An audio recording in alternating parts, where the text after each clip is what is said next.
Morning mga tagapag sunod sa aking FB. Dito ako ngayon sa shop. Meron akong yung motor kinakatay ko kasi gusto kong dalhin sa junk shop. Ito yun. Talagyan ko na itong inisin ko, sama na yung aking una ng binaklas. Ito na yun, bibilihan na ng motor bago. Ito dadalhin ito sa bilihan ng motor na itong pag wala ka nito hindi ka makabili ng bagong motor doon sa binibilihan ko ng electric pan motor.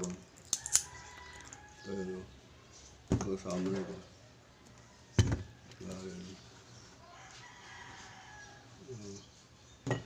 Yan.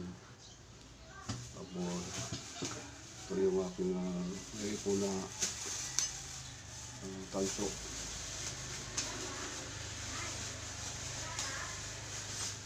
Tanso.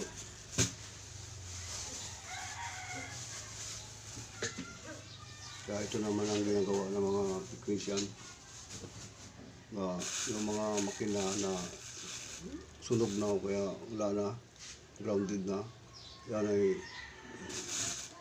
kinukuha na namin ng tanso, pinakatay na namin tulad dito.